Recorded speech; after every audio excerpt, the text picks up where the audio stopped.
अस्सलाम वालेकुम students. Last time जो हम लोगों ने देखा था वो देखा था कि भाई हम डेटाबेस जो है ना लारावेल के अंदर हम लोग डेटाबेस से कंप्लीट जो रिकॉर्ड है उसको कैसे फेच करके हम उसको ना ब्लेड जो टेम्पलेट है उस पर शो करवा सकते हैं। ठीक है, आज जो है हम उसमें एक करंट सिस्टम है, हमारे पास दो चीज़ें हो गई थी जिनमें हमारे पास है जी शो का एक तरीका हो गया था कि कंप्लीट रिकॉर्ड कैसे दिखाना है। दूसरा जो है कि सिंगल रिकॉर्ड कैसे दिखाएंगे, वो एक उस चीज़ को हम लोगों ने देखना है। उसके अलावा जो है हम लोगों ने करंट सिस्टम की दो चीज़ें हमारे पास हो गई, क्रिएट और शो वाला। आज हम लोगों ने करना है जी डिस्ट्रॉय या डिलीट आप लोग कह सकते हैं। उसके बाद आपके पास है जी अपडेट। ठीक है, इन दोनों चीज़ ये जो दो काम हम लोग करेंगे उसके लिए सबसे पहले जो हमारे पास एक राउट्स होते हैं ना, हम उसको डिक्लेयर करवाएंगे, जिनको हम बाद में ना जो हमारे पास फ्रंट एंड है ना, जो ये हमारे पास शो वाली फाइल थी, हम लोगों ने ये दो बटन लगाए थे। ठीक है, इसके अंदर हम उन जो यूआरएल्स होंगे जो हम यहाँ पे जो web dot P H P की फ़ाइल में डिक्लेयर करवाएंगे ना, वो हम यहाँ पे आके शो यूज़ करेंगे। ठीक है, तो उसके लिए सबसे पहले अगर आप देखते हैं तो मैं यहाँ पे लिख देता हूँ जी एडिट।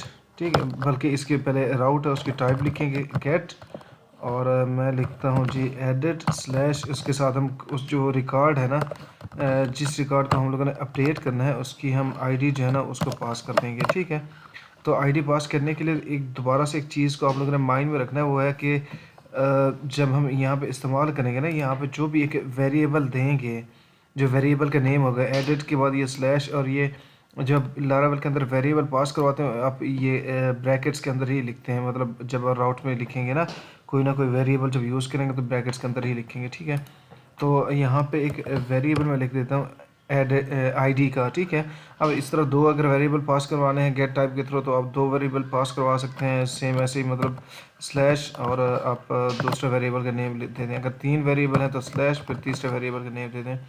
ये उसका एक तरीका है लारावेल के अंदर। ठीक है, अब ये आपके पास ये चीज़ थी, ये तो आपके पास हो गया उसकी टाइप और उसका यूआरएल के साथ अगर कोई वेरिएबल है या कुछ डाटा पास करवाना है तो आपके पास डाटा आ गया। उसके बाद यहाँ पे आपके पास आएगा जी कंट्रोलर, स्टूडेंट कंट्रोलर क्लास, और हम यहाँ पे इसको दे देते हैं जी एडिट का नाम। ठीक है, आप कुछ भी नाम दे सकते हैं, लाजमी नहीं कि भाई लाजमी एडिट ही देना है, आप कुछ भी नाम दे सकते हैं। स्टूडेंट कंट्रोलर में जाके हम लोग एक फ़ंक्शन बनाएंगे, फंक्शन जिसका नाम मैं लिख देता हूँ पब्लिक फंक्शन, और ये एडिट जो हम लोगों ने अभी यूज़ किया है। अब दोबारा से क्योंकि हम लोग गेट टाइप है हमारे पास, गेट टाइप में हम डाटा जो लेके आ रहे हैं वेरिएबल उसका नेम है आईडी। ठीक है, कॉपी इसको यहाँ से कर लें। आईडी जो है ना आप लोग दोबारा से यहाँ पे जाके ना इस फंक्शन को पास कर देंगे। पास करने के लिए दोबारा से इस चीज़ को माइंड में रखें कि जो वेरिएबल नेम होगा ना वो ये वाला सेम इसको यहाँ पे यूज़ करेंगे, अदरवाइज़ आपको एरर देगा कि भाई वो जो वेरिएबल आप यहाँ पे यूज़ कर रहे हैं ना, अगर इसको जब यूज़ करेंगे ना तो आपको कहेगा कि भाई आप तो वेरिएबल यहाँ पे यूज़ तो कर रहे हैं लेकिन उसका जो डिक्लेयर है ना, मतलब वो जो वेरिएबल है डिक्लेयर्ड ही नहीं है। तो अब ये हमारे पास एडिट वाला है, मैं इसका आपको सैंपल के तौर पे दिखा देता हूँ। यहाँ पे एच रेफ, यहाँ पे आएंगे आप लोग। अब दोबारा से जैसे हम लोग वेरिएबल यूज़ करते हैं ना लारावेल के ब्लेड टेम्पलेट में, सेम ऐसे ही हम यूआरएल या जो आप एच रेफ जो यूज़ करते हैं ना पीएचपी में, तो आपके पास सिंपल होता था कि आप दूसरी जो फाइल है ना, लाइक मैं कहता हूँ कि सैंपल के तौर पे अगर आपके पास फाइल होती थी update dot P H P, ठीक है, आप इस तरीके से कर देते थे और उसके साथ आप कुछ जो डाटा होता था ना, like ID question mark ID, और उस तरीके से उसको डाटा भी पास करता। लेकिन यहाँ पे जो है ना हमारा हमारा जो तरीका है ना वह हम इस तरीके से करेंगे, और यहाँ पे लिखेंगे यूआरएल के बाद हमारे पास है जी एडिट स्लैश, और इसके साथ हम लोग लिखेंगे इसको कंकैटिनेशन। अब यहाँ पे यूज़ करेंगे जो पीएचपी के अंदर कंकैटिनेशन है, हम उसको प्लस के थ्रू यूज़ करते हैं, प्लस के थ्रू, बल्कि आई थिंक डॉट के थ्रू है, इसको हम देख लेते हैं। ठीक है, स्टूडेंट टू आईडी, ठीक है, ये स्टूडेंट के यूनिक की है ना आईडी, वो हमारे पास आ गई है। अब यहाँ पे हम जो कंट्रोलर है, ये जो हमारे पास ये है ना यूआरएल, मतलब पेज है फ्रंट एंड, हम उस पर इसको थोड़ा रिफ़्रेश करके चेक करते हैं कि हमारे पास वो जो रिकॉर्ड है वो पास होता भी है, ये जो डाटा हम लोग लेके जा रहे हैं वो पास होता भी है कि नहीं। ठीक है, हमारे पास पेज रीलोड हो गया। रीलोड होने के बाद अब यहाँ पे चेक करें, हमारे पास left side left bottom corner पे जो है ना आपको कुछ यूआरएल दिखा रहा है, like local host learning Laravel slash public slash edit slash one. उसकी एंड पे एडिट स्लैश वन जो है ना उसकी आईडी है सेम ऐसे 234। ठीक है, इस पर क्लिक करेंगे तो आप लोग ये जाके चेक कर सकते हैं कि भाई यहाँ पे जो है ना आपकी वो जो आईडी है ना वो अब पास हो रही है। अब अगर मैं थोड़ा सा इसको चेंज कर देता हूँ, अब वन कर देता हूँ, तो अब इसको ज़रा चेक करते हैं हम लोग, एरर नहीं दे रहा। तो मैं ना इसको ज़रा लिखता हूँ $, रिटर्न $ID, और इसको बल्कि वो आपको यहाँ पे करवा रहा है। ठीक है, इसका थोड़ा सा ये है कि भाई आप उसको सेम भी रख सकते हैं आप अगर तो, लेकिन एक और चीज़ है यहाँ पे जब आप लोग ने ये लिखे ना इसको सेम ऐसे कर सकते हैं, लेकिन वो आपको जो जो डिफरेंट जो इशू आता है ना वो यहाँ पे यूआरएल जब यूज़ करते हैं तब नहीं आता। हम एक और चीज़ यूज़ करेंगे राउट के नाम से, तब वो एरर देता है तब वहाँ पे। ठीक है, हम इस चीज़ को बाद में देखेंगे, लेकिन उससे पहले हम लोग, अगर आप चाहते हैं कि भाई आप जो है ना यहाँ पे कभी उसको उस चीज़ को जो वेरिएबल है उसको पास करवाएं कभी ना करवाएं, तो लाइक कभी आप कहते हैं कि भाई एक ही फंक्शन यूज़ करना है, कभी डाटा उसको पास करवाना है कभी नहीं करवाना, तो उसके लिए आप लोग यहाँ पे इस एक काम कर देते हैं नल का। ठीक है, उसका अगर तो वैल्यू उसके अंदर आ जाती है तो ठीक है, उसको नल को ओवरराइट कर देगा, अदरवाइज़ उसकी जो वैल्यू है ना बाय डिफ़ॉल्ट वो नल ही रहेगी।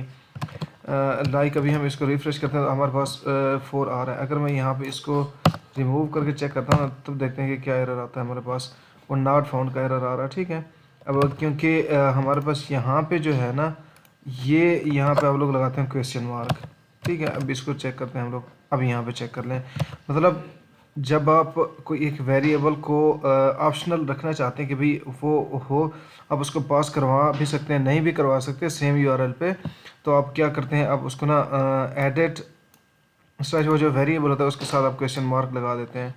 क्वेश्चन मार्क लगाने के बाद अब फिर क्या करते हैं, अब कंट्रोलर में जाके जहाँ जिस चीज़ को पास करवाएं जहाँ पास करवा रहे हैं, अब वहाँ पे उसको बाय डिफ़ॉल्ट जो है ना नल कर देते हैं कि भाई अगर तो वैल्यू उसके अंदर आ गई तो ठीक है, अगर ना आए तो फिर आप उसको ना नल कर दें। ठीक है, अब लेकिन हम लोग ज़रा एक सिंपल तरीके से करें तो इसको हम रिमूव कर देते हैं यहाँ से, और यहाँ से भी हम इस चीज़ को रिमूव कर देते हैं। ठीक है, अब हमारे पास जो वैल्यू है ना वो बल्कि वो 4 ही थी, हम लोग उसको ज़रा लिख देते हैं, हमारे पास ये 4 आ गई है। ठीक है, अच्छा 4 आने के बाद अब हम लोग ने क्या करना है, हम लोगों ने करना है जी यहाँ से हम लोग एक आइटम या जो आप कुछ भी उसको ले सकते हैं, मैं इस तरीके से कर रहा हूँ, और स्टूडेंट, ठीक है, फाइंड का मतलब ये होता है कि जो आपकी प्राइमरी की है ना अब उसी के ऊपर ही जाके वो फाइंड के थ्रू आप उसको फेच कर सकते हैं। मतलब आप लोग ने अगर डाटा फेच करना है डाटा बेस से, आप लारावेल के अंदर प्राइमरी की के थ्रू अगर फेच करना है तो आप उसको ना फाइल लिख के आगे जो उसकी प्राइमरी की वैल्यू है आप उसको पास कर दें। ठीक है, अब अगर आप चाहते हैं कि इसको शो करवाना है तो आप लोग यहाँ पे आइटम लिख दें, यहाँ पे आइटम लिख दें, तो अब यहाँ पे इसको थोड़ा रिफ़्रेश करेंगे तो आपके पास ये उस आईडी के अगेंस्ट जो रिकॉर्ड है ना अब यहाँ पे चेक कर सकते हैं, आईडी 4 है हमारे पास, और यहाँ पे भी हम लोगों ने 4 ही पास की। उसको अगर हम यहाँ पे थोड़ा सा इसको चेंज कर देते हैं 2 कर देते हैं, तो अब लोग यहाँ पे चेक करें कि 2 के अगेंस्ट ही आईडी आ गई है। अब हम ज़रा इसी को 4 को रहने देते हैं, और एक आपके पास ये तरीका है, अगर तो आप जो डाटा फेच कर रहे हैं वो आप उसके प्राइमरी की बेस पे नहीं कर रहे तो आप एक काम करेंगे, ID item is equal to student, और यहाँ पे आपके पास है कि वेयर क्लास, और हम इसको ना ज़रा वेयर क्लास के अंदर आपके पास आएगा सबसे पहले कॉलम नेम। ठीक है, जिस कॉलम के थ्रू आप उसको फेच करना चाहते हैं ना, जिसके थ्रू आप उसको एक वेयर क्लास मींस जो आप फाइंड करना चाहते हैं, लेकिन लाइक जैसे अभी हम आईडी की तरफ फाइंड कर रहे हैं ना, मैं अगर यहाँ पे लिख देता हूँ आईडी, और इसको आप यहाँ पे इक्वल का साइन लगाएंगे, सेकंड जो आप वेरिएबल उसको वेयर क्लास को पास करते हैं। ठीक है, थर्ड पे है आपके पास उसकी वो जो वैल्यू है ना आईडी, हम उसको पास करते हैं कि भाई इसको मैं आपको दोबारा से थोड़ा एलेबोरेट कर देता हूँ। अब अगर तो आपके पास उसकी प्राइमरी की है या आईडी है, जो हम आईडी के थ्रू कर रहे हैं, हमारे पास आईडी प्राइमरी की है। ठीक है, तो अब जस्ट आप ये काम कर सकते हैं कि आईडी और स्टूडेंट फाइंड वो लाइक दिस। ठीक है, अगर तो इसके अलावा आपके पास कोई क्या नाम है उसका नेम, कोई आपके पास कॉलम है जिसकी बेस पे आप लोगों ने फेच करना है उसको, तो आप क्या करते हैं, आप यहाँ पे लिखेंगे स्टूडेंट की टेबल में जाके वेयर, जहाँ पे आईडी जो उसका एक कॉलम है आईडी का इज़ इक्वल टू, अगर वो उसके जो आप पीछे से डाटा लेके आ रहे हैं उसके इक्वल है, तो क्या करे वो जो सबसे पहले उसको मिलता है ना रिकॉर्ड, वो उसको फेच कर ले सबसे पहला रिकॉर्ड। उसके अलावा एक और चीज़ होती है, अगर आप मल्टीपल जो रिकॉर्ड्स हैं ना उनको अगर फेच करना चाहते हैं, उनको लेना चाहते हैं डेटाबेस से, तो अब यहाँ पे करते हैं मतलब अगर लाइक हम एग्जांपल के तौर पे ले लेते हैं कि अभी तो हमारे पास आईडी है ना, हम इसी को एग्जांपल के तौर पे भी ले रहे हैं तो हम इसी आईडी की ही बात कर लेते हैं, ठीक है। या हम यहाँ पे ना थोड़ा सा इसको चेंज कर देते हैं, हम यहाँ पे $नेम, ठीक है, इज़ इक्वल टू नल, हम एक इस तरीके से सैंपल के तौर पे ले लेते हैं, मतलब समझने के लिए। तो अगर तो आपके पास मल्टीपल रिकॉर्ड्स हैं जिनका नेम जो है ना वो सेम है, तो हम यहाँ पे क्या करेंगे, आइटम्स, आप आइटम लिख सकते हैं, आइटम्स लिख सकते हैं, कोई मसला नहीं है उसका, आइटम्स स्टूडेंट, ठीक है। अब मैं यहाँ पे आपको वेयर क्लास जो है ना उसको दोबारा से बताना चाहता हूँ सिर्फ। यहाँ पे सबसे पहले जो मैंने आपको बताया था वो है डाटा बेस में जो टेबल है, जो आपके पास स्टूडेंट्स की टेबल है ना, उसका नेम, उसमें जो कॉलम है कॉलम का उसका name comma is equal to और $नेम में एग्जांपल के तौर पे ले रहे हैं हम, इसका हमारे पास है नहीं लेकिन वैसे एग्जांपल के तौर पे समझने के लिए। अच्छा, अब अगर तो आपके पास मल्टीपल रिकॉर्ड्स हैं और आप सारे रिकॉर्ड जो है ना उस नेम के अगेंस्ट फेच करना चाहते हैं, तो यहाँ पे जाके ना आप लोगों ने लिखना है जी गेट, ठीक है। अब यहाँ पे क्या करेगा, यहाँ पे तो फर्स्ट का मतलब तो है कि भाई वो एक ही रिकॉर्ड जो सबसे पहला रिकॉर्ड उसको मिलेगा ना, इस कंडीशन की बेस पे उसको उठा के दे देगा। अब इसमें क्या करेगा, इसमें करेगा कि यहाँ पे जो नेम है ना, जितना भी उसको फ़र्ज़ के 10 उसको रोज़ मिलती हैं उस नेम के अगेंस्ट, वो सारी रोज़ आपको उठा के दे देगा। अगर उसको 20 रोज़ मिलती हैं तो सारे रोज़, मतलब वो जो रिकॉर्ड्स हैं वो आपको उठा के दे देगा, ठीक है। अब ये जो चीज़ है ना, इसका ये मतलब है, इस तरीके से काम करती है। अगर आप मल्टीपल रिकॉर्ड्स फेच करना चाहते हैं, हम सिर्फ अभी क्योंकि अपडेट कर रहे हैं तो हम एक सिंगल रिकॉर्ड ही लेना चाहते हैं, तो हम इसको सिंपल एक इस तरीके से कर सकते हैं। अच्छा, अब उसके बाद हम लोगों ने क्योंकि अपडेट करना है तो हम लोग जाएंगे जी उसको रिटर्न करेंगे व्यू, ठीक है। व्यू को हम करते हैं जी crud/update, ठीक है, इसका फाइल नेम है। उसके बाद हम इसको ना कंपैक्ट के थ्रू उसको डाटा भी पास कर देते हैं, ठीक है। हम लोगों ने उसको डाटा भी पास कर दिया। अब यहाँ पे इसको ना हम ज़रा चेंज कर देते हैं क्रिएट, और इसके साथ हम अपडेट एडिट भी लिख देते हैं, बल्कि अपडेट है, हम अपडेट ही लिख देते हैं, इसको ज़रा एडिट कर देते हैं, लेकिन बाकी उसके अलावा कोई उसका इशू नहीं है। अच्छा, अब अगर आप चाहते हैं कि एक से ज़्यादा इसमें आप वेरिएबल जो है ना उनको पास करें, तो एक से ज़्यादा भी वेरिएबल पास कर सकते हैं। 2 वेरिएबल्स हो गए, 3 करना है तो 3 कर सकते हैं, इस तरीके से कामा लगा के सिंगल कोटेशन के अंदर ना या डबल कोटेशन के अंदर आप उनको पास कर सकते हैं। अब ये जो चीज़ें हैं ना, हम इनको जाके यहाँ पे इस्तेमाल करते हैं। हमारे पास जो है अपडेट वाला, अपडेट में पास करते हैं। अब यहाँ पे हम थोड़ा सा इसका पहले यूआरएल जो है ना उसको चेंज कर देते हैं, ठीक है। और इसके साथ हम एक कॉलम बनाएंगे, ताकि क्योंकि हम लोगों ने एक स्पेसिफिक रिकॉर्ड को अपडेट करना है ना, तो स्पेसिफिक रिकॉर्ड को अपडेट करने के लिए हमें लाजमी है कि उसकी जो एक कोई ना कोई चीज़, कोई कॉलम, कोई इस तरह की कुछ चीज़ होगी जिसको हम उस स्पेसिफिक जो रिकॉर्ड है हमारे पास उसको पहले फेच करें और उसको अपडेट करते हैं, ठीक है। अब हम यहाँ पे एक इनपुट दे देते हैं जी हिडन की, हिडन की इनपुट आ गई हमारे पास आ गई, और हम यहाँ पे लिखते हैं कि आइटम आईडी या रिकॉर्ड आईडी कुछ भी आप लिख सकते हैं, और इसके हम वैल्यू देंगे। अब वैल्यू हमारे पास कौन सी है, वैल्यू आप आइटम से भी ले सकते हैं, उसका भी मसला नहीं है, आप ये वाली भी यूज़ कर सकते हैं आईडी। मैं यहाँ पे वो सिंपल जो हमारे पास आईडी है ना उसको यूज़ कर लेता हूँ। अब आईडी को यूज़ करने के बाद अब हमारे पास जो है ना अब आईडी आ गई है। उसके अलावा हम अब यहाँ पे क्या करते हैं, हम यहाँ पे वो जो वैल्यूज़ है ना पहले शो करवाएंगे। अब रिकॉर्ड जो अपडेट करना होता है ना, वो उसका एक मेन जो क्या कहते हैं उसको, जब आप रिकॉर्ड अपडेट करते हैं ना, लाजमी है कि पहले आप उसको शो करवाएं कि भाई हमारे पास ये रिकॉर्ड है, और ताकि जो बंदा अपडेट कर रहा है उसको आइडिया हो, हाँ भाई ये रिकॉर्ड है, ठीक है, और इसको अपडेट करके थोड़ा सा डिफरेंट करना है, इस तरीके से चेंज करना है। तो बेस्ट तरीका ये है कि भाई पहले उसको जो पुराना रिकॉर्ड है ना अब उसको शो करवाएं, उसके बाद जाके ना उससे पूछें हाँ भाई आप नया रिकॉर्ड अपडेट कर सकते हैं, उसको रिप्लेस कर सकते हैं, कुछ कर सकते हैं, ठीक है। अब यहाँ पे मैं करता हूँ कि $आइटम, क्योंकि हम पीछे से आइटम लेके आ रहे हैं, तो हमारे पास यहाँ पे कॉलम नेम है, टेबल का कॉलम नेम जो है ना डाटाबेस में वो है स्टूडेंट नेम। अगर आप देखना चाहते हैं तो आप यहाँ पे आके लोकल होस्ट और यहाँ पे PHP माई एडमिन। और हमारे पास जो है जी डेटाबेस है, मैं उसको डेटाबेस आपको दिखा देता हूँ। इन्वायरमेंट फाइल जो आपके पास लर्निंग लारावेल, तो इसका मतलब है हमारे पास जो है ना ये लर्निंग लारावेल की एक डेटाबेस है जिसके अंदर हमारे पास वो टेबल है स्टूडेंट्स का। अब स्टूडेंट्स का टेबल आ गया हमारे पास, और यहाँ पे आप चेक कर सकते हैं ये जो स्टूडेंट नेम है ना, हम यही चीज़ यहाँ पे क्योंकि शो करवाना है तो उसी की वैल्यू लिखेंगे, तो हम यहाँ पे उसको इस तरीके से लिख सकते हैं। इसको हम थोड़ा सा उसी जो लास्ट टाइम हम लोगों ने इस सेट वाला देखा था वो लिख देते हैं, इस सेट। अगर तो उसके अंदर कोई वैल्यू है तो वो शो करवा दे, अदरवाइज़ उसको ना कुछ भी ना लिखे, मतलब खाली रहने दे। सिंगल कोटेशन में वो खाली का मतलब खाली उसका रहने दे, उसमें कोई वैल्यू जो है ना उसको रिप्लेस ना करें।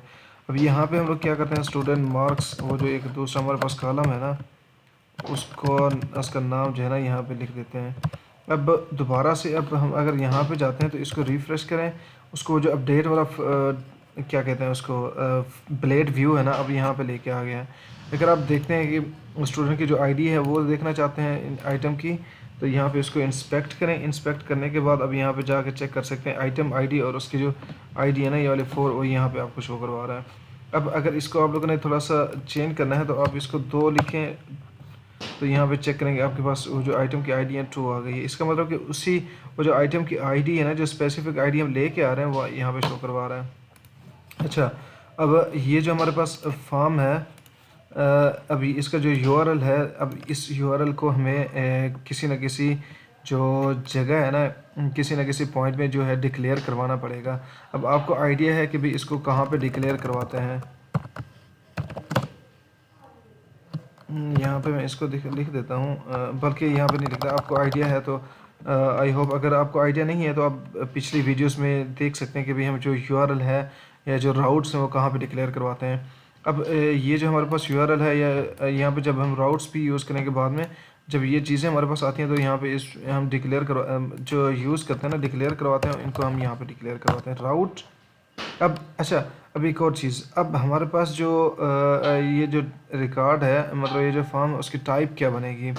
अब टाइप इसकी ये है, क्योंकि हम लोग डाटा जो है ना, फॉर्म का जो डाटा है उसको लेके जा रहे हैं, फॉर्म का डाटा उसको लेके जा रहे हैं, तो हमारे पास जो टाइप बनेगी हम उसको पोस्ट करेंगे, पोस्ट टाइप बनेगी। ठीक है, अब हमारे पास यूआरएल था वो है अपडेट। अपडेट के बाद दोबारा से वो जो जिस भी आप कंट्रोलर में जाना चाहते हैं, आपके पास फ़र्ज़ के 10 कंट्रोलर हैं, 10 कंट्रोलर में जिस भी कंट्रोलर में आप जाना चाहते हैं उसका यहाँ पे नाम लिखेंगे। मैं स्टूडेंट कंट्रोलर में जाना चाहता हूँ, मैं स्टूडेंट कंट्रोलर ही लिख रहा हूँ क्योंकि हमारे पास अभी सिंगल ही कंट्रोलर है।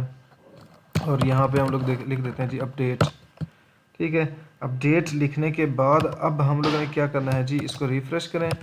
रिफ़्रेश करने के बाद ये जो कॉलम नेम या मेथड नेम जो हमारे पास, अब ये जो कंट्रोलर है ना, कंट्रोलर के दोबारा से इस चीज़ को देख लें, कंट्रोलर के अंदर ये जो मेथड्स होते हैं ना, ये फंक्शंस होते हैं, उनका नाम लिखते हैं। ये इस कंट्रोलर में जो भी कंट्रोलर नेम आप यहाँ पे इस्तेमाल करेंगे ना, उस कंट्रोलर के अंदर, या जो उसका बेस कंट्रोलर है, जो सिंपल उसका नेम है कंट्रोलर, उसके अंदर आप ये इसको यूज़ कर सकते हैं, या मतलब जो एक्सटेंडेड उसका कंट्रोलर है, तो ये आप काम कर सकते हैं।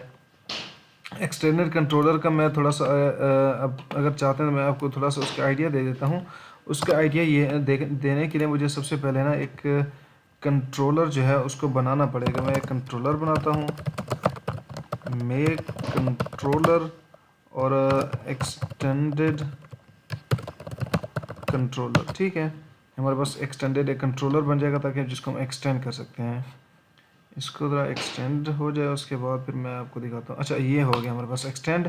और एक्सटेंड करने के बाद अब यहाँ पे जो है ना, अभी तो एक सिंपल जो बेस कंट्रोलर है वो आपका एक्सटेंड हो रहा है। यहाँ पे मैं ना इसको चेंज कर देता हूँ, एक्सटेंडेड कंट्रोलर में मैं यहाँ पे एक्सटेंड कर देता हूँ। ठीक है, अब हमारे पास जो वो एक चीज़ है ना, क्योंकि अब आप लोगों ने देखा था कि जो एक फंक्शन हम लोगों ने इंडेक्स का था, या जो हम लोगों ने यहाँ पे डिक्लेयर करवाया था ना बेस कंट्रोलर में, जो हमारे पास सिंपल कंट्रोलर था एक, यहाँ पे HTTP और कंट्रोलर्स,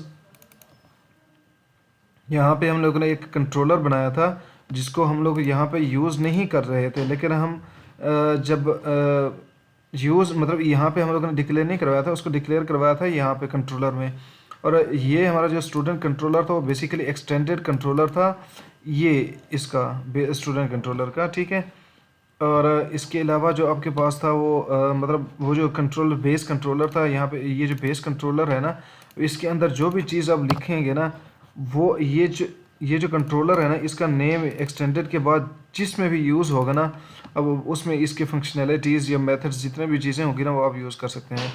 उससे पहले अब हम ये एक्सटेंडेड जो कंट्रोलर है ना, इसके अंदर वो जो एक अपडेट वाला फंक्शन है, मैं आपको दिखा देता हूँ। यहाँ पे बनाते हैं हम लोग अपडेट रिक्वेस्ट, और क्योंकि हमारे पास वो रिक्वेस्ट के अंदर डाटा आता है तो हम रिक्वेस्ट उसको लिख देते हैं। और यहाँ पे लिखते हैं हम जी रिटर्न $, रिक्वेस्ट, या आप इको लिख सकते हैं, कुछ भी है। अच्छा, हम इसको रिफ़्रेश करते हैं ताकि आपको समझ आए। अब यहाँ पे देखें, अब हमारे पास जो है ना web.php जो यहाँ पे URL यहाँ पे हम लोगों ने डिक्लेयर करवाया, यहाँ पे चेक करें अपडेट, और यहाँ पे हम लोग स्टूडेंट कंट्रोलर का उसको कह रहे हैं ना कि भाई स्टूडेंट कंट्रोलर के अंदर जाके अपडेट का फंक्शन है। तो यहाँ पे आप जाकर देख सकते हैं कि हमारे पास अपडेट का जो फंक्शन है ना, बेसिकली स्टूडेंट कंट्रोलर के अंदर है ही नहीं। अब ये जो चीज़ है ना एक्सटेंड, ये जो एक्सटेंड का मतलब, वो एक्सटेंड का मतलब ही यही है कि वो जो एक्सटेंड के जिस एक्सटेंड्स के बाद जो आप कंट्रोलर का नाम, जिस कंट्रोलर का नाम लिखते हैं वो बेस कंट्रोलर है या उसके अलावा कोई कंट्रोलर है, तो उसका मतलब उसके अंदर जितने भी मेथड्स, जितने भी फंक्शंस हैं, आप उनको एक्सटेंड कर सकते हैं, मतलब यूज़ कर सकते हैं इस कंट्रोलर के अंदर। ये एक आपको उसका बेनिफिट होता है यहाँ पे, अगर आप यूज़ करना चाहते हैं उस चीज़ को, ठीक है। हम इसको जो है ना ये आपको सिर्फ समझाने के लिए था। आप यहाँ पे इसको उठाएं, इसको लिखें बेशक यहीं पे, और इसको ना जो एक्सटेंड कर रहे हैं उसको सिंपल कंट्रोलर ही करते हैं, ताकि हमारे पास वो अभी इसको चेंज नहीं करना क्योंकि हम लोग ने। तो उसके बाद जो है आपके पास अब अब आपके पास जो है ना रिकॉर्ड को अपडेट करना है ना, तो रिकॉर्ड को अपडेट करने के लिए भी आपके पास ये एक तरीका है, वो है हमारे पास $आइटम, क्योंकि हम जो रिकॉर्ड है ना उसको डेटाबेस से फेच करके हम इस आइटम के अंदर लेके आएंगे, और फिर वहाँ से ना हम उसको अपडेट करेंगे। अपडेट मीन्स हम उसको ओवरराइट कर देंगे, क्योंकि पहले वाला जो रिकॉर्ड होगा ना, हम उसको ओवरराइट करके जो हमारे पास न्यू रिकॉर्ड होगा उसको उससे रिप्लेस कर देंगे, पुराने रिकॉर्ड को नए रिकॉर्ड से रिप्लेस कर देंगे। अब हम क्या करते हैं, हम जी करते हैं स्टूडेंट, जैसे हम लोगों ने अभी एडिट के अंदर किया है, उसमें से डाटा को ना फाइंड किया हम लोगों ने, फाइंड के बाद अब हमारे पास जो है ना आईडी, वो जो रिकॉर्ड है उसकी आईडी किस में आ रही है, हमारे पास आईडी आ रही है जी item ID, I think so, हाँ ये आपके पास नेम है आइटम आईडी, ठीक है। अब एक इस तरीके से भी कर सकते हैं इस चीज़ को हम, इसको मैं आपको थोड़ा रन करके दिखा देता हूँ, $आइटम। अब इसको रिफ़्रेश करें, अब यहाँ पे चेक करें, आपको ना इस तरीके से भी जो है ना, आप अगर रिक्वेस्ट को इस तरीके से यूज़ करना चाहते हैं ना, रिक्वेस्ट $एरो और आइटम आईडी, इस तरीके से अगर करना चाहते हैं तो आपको इस तरीके से भी शो करवा सकता है। अगर आप चाहते हैं नहीं, मैंने उसको सेम वैसे वो जो आप एक अरे वाले तरीके से यूज़ करते हैं, तो आप उस तरीके से इस चीज़ को यूज़ कर सकते हैं। आप इसको रिफ़्रेश करें, यहाँ पे रिफ़्रेश करने के बाद अब यहाँ पे देख सकते हैं कि आपको ना रिकॉर्ड आपको इस तरीके से भी आपका वो जो आईडी है वो पास हो रही है। अच्छा, इसके बाद अब हम लोगों ने जो अपडेट करना है ना, अच्छा मैं आपको एक और चीज़ यहाँ पे दिखा देता हूँ। हम क्योंकि हमारे पास जो रिकॉर्ड है वो है जी ID2, अच्छा ID2 का रिकॉर्ड है। अच्छा, हम यहाँ पे देख लेते हैं, यहाँ आपके पे जो आपके अपडेट डेट टाइम है ना, आप उसको देख सकते हैं। यहाँ पे इसका थोड़ा सा चेंज हो जाएगा ना अपडेट टाइम, आप इसको यहाँ पे देख सकते हैं। अच्छा, अब यहाँ पे इसको रिफ़्रेश करते हैं, बल्कि रिफ़्रेश करने से पहले $आइटम। अब सबसे पहले हम लोगों ने जो अपडेट करना है ना, अब यहाँ पे जो आइटम लेफ़्ट साइड पे जो हम लिखेंगे ना, वो हमारे पास होगा ये जो आपके पास डेटाबेस में कॉलम नेम है, स्टूडेंट नेम, ये आएगा, ठीक है। यहाँ पे आप लोग लिखेंगे स्टूडेंट नेम $रिक्वेस्ट, और यहाँ पे हम जो चीज़ लिखेंगे ना, वो लिखेंगे जो हमारा ब्लेड टेम्पलेट से आ रहा है, वो भी हमारे पास स्टूडेंट नेम ही है। और $आइटम टू, यहाँ पे आएगा आपके पास टेबल में जो आपके पास कॉलम नेम है स्टूडेंट मार्क्स $रिक्वेस्ट, और यहाँ पे आपके पास जो फ्रंट एंड से आ रहा है स्टूडेंट मार्क्स, ठीक है। अब ये हम लोग दो चीज़ें ही अपडेट करनी है। ये अपडेट करने के बाद अब क्या आप लोग क्या करेंगे, $आइटम टू सेव, ये आपके पास एक तरीका है। अब इस तरीके से सेव कर सकते हैं।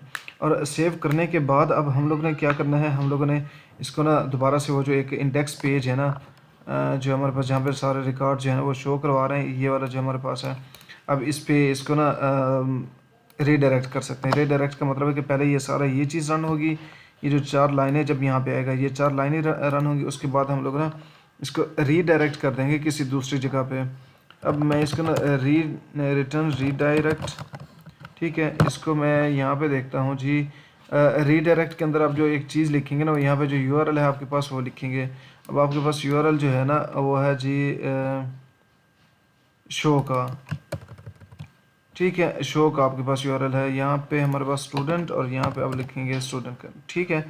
अब यहाँ पे आप चेक कर सकते हैं कि रीडायरेक्ट, अब यहाँ पे आपको बता दिया उसने एक हेल्प के लिए आपके लिए बता दिया कि टू मीन्स किस यूआरएल पे आप लोगों ने रीडायरेक्ट करना है उसको। अगर तो आप लोगों ने इसको मज़ीद देखना है तो आप इसके हेल्पर फंक्शंस में जाएं और यहाँ पे आप जाके देख सकते हैं, आपको वो बता दिया टू, स्टेटस, हेडर्स और सिक्योर, ये सारी चीज़ें। अच्छा, अब यहाँ पे जैसे ही अब हमारा रिकॉर्ड जो है वो अपडेट होगा, अब देखेंगे वो कहाँ पे रिडायरेक्ट हो गया ऑटोमेटिकली, शो वाले पेज पे। अच्छा, अब उससे पहले अब आपके पास यहाँ पे जो है ना इसको चेक कर सकते हैं कि 2023 29 दिसंबर, ठीक है, ये उसके जो क्रिएटेड डेट थी। अभी अगर हम इसको रिफ़्रेश करते हैं तो क्योंकि अभी हमारे पास जो रिकॉर्ड है वो अपडेट नहीं हुआ, हम थोड़ा सा इसको चेंज कर लेते हैं ताकि हमारे पास जो है ना अपडेट हो। क्योंकि हमारे पास जो है, इसको हम देख लेते हैं 34 स्टूडेंट 34, ये अपडेट हो गया, ठीक है। ये अपडेट होने के बाद हम इसको रिफ़्रेश करते हैं। अगर तो सर्वर का जो टाइम का इशू नहीं है, हाँ, अब यहाँ पे चेक करें, क्योंकि पहले वो अपडेट नहीं हो रहा था तो जिसकी वजह से उसने कहा कि भाई वो नहीं है। तो यहाँ पे देखें ये हो गया आपका, और ये इस तरीके से। अच्छा, एक तो आपके पास ये है मतलब इस तरीके से आप इस चीज़ को देख सकते हैं। उसके अलावा अब अगर आप लोगों ने कोई डाटा डिलीट करना है तो वो जो एक चीज़ है ना, हम उसको नेक्स्ट जो वीडियो है ना हम उसको तब देखेंगे, लेकिन अभी जो है ना हम लोग सिर्फ इसी तक ही रहते हैं।